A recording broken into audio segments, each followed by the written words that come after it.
Hi, I'm Malcolm Longstaff, this is Brooklyn's member, and this is my latest build. You may have seen my other one, a Morris Minor with a V8.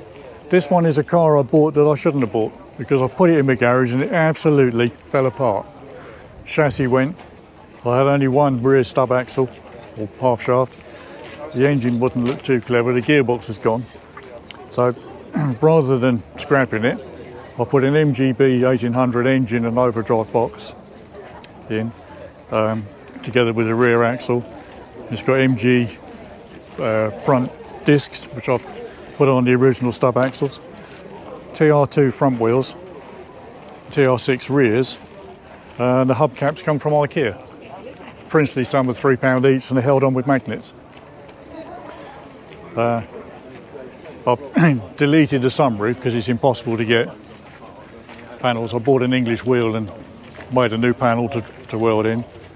Because of the cost of it, I made new door panels in aluminium and bead rolled little flaps and covered them to give it a sort of deco look. I've made a new roof lining. I found a period heater with a modern heater inside it, which works a treat. I made a dash panel, what looks like a speaker housing. It's got all the warning lights behind it. So I've tried to keep it looking like an unrestored car, so hence the bits of brass in there. It's brush painted and flatted back to try and make it look a bit less bling.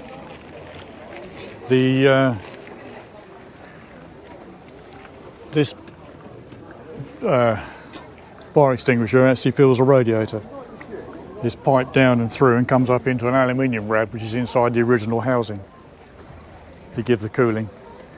This one's the expansion tank.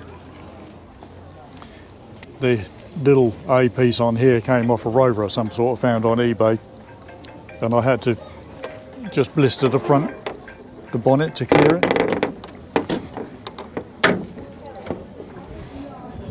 So this little blister clears it.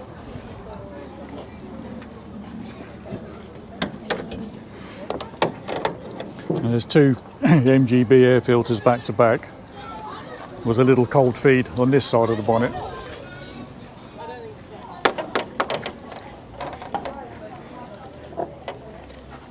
There's a cold feed here over the intakes just to give it a bit of nice fresh air.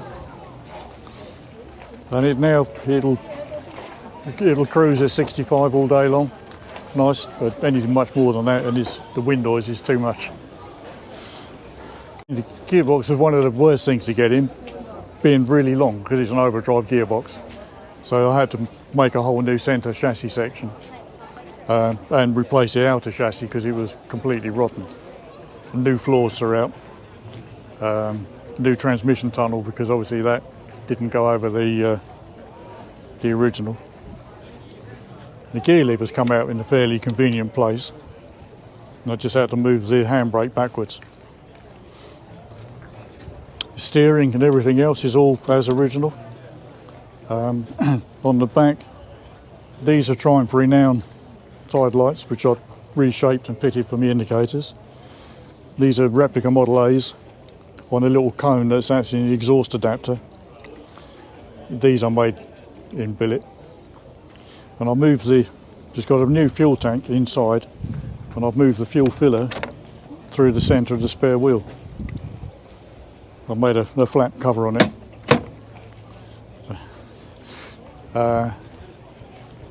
What else can I say? Apart from that, it is pretty much original Morris. Apart from the guttering, I remade all this with a little former on it, bead roller, because it was rotten around here because it's wooden framed inside. But it's all the original parts apart from this one door, which is a replacement. Everything else is what it came with. Originally it was brush painted maroon, but in the first place the car was green, so I put it back to black and green to match the interior. Now I've finally got it running nicely. It's been a bit of a struggle one way and another, and it was a simple thing where the engine was unknown And the chap took it out of his MG because he couldn't get it running properly. And what it was is the ethanol had dissolved the rubber hoses and deposited it inside the carb and blocked the wall thickness in the float chamber. Now it's all cleaned out and runs a treat. The front, I made a new, moved the side lights down to here to turn them into indicators. The side lights now being inside the headlight. I made a front panel here to hold the number plate. This front bumpers are beyond repair. It had been front-ended at a crease across the front. I had to find a second grille for it. After a lot of problems, a lot of stress, a lot of hassle and sleepless nights, it's running nicely and I'm enjoying driving it. I have no intention of it going anywhere. I should just be using it to keep Mile and Morris company.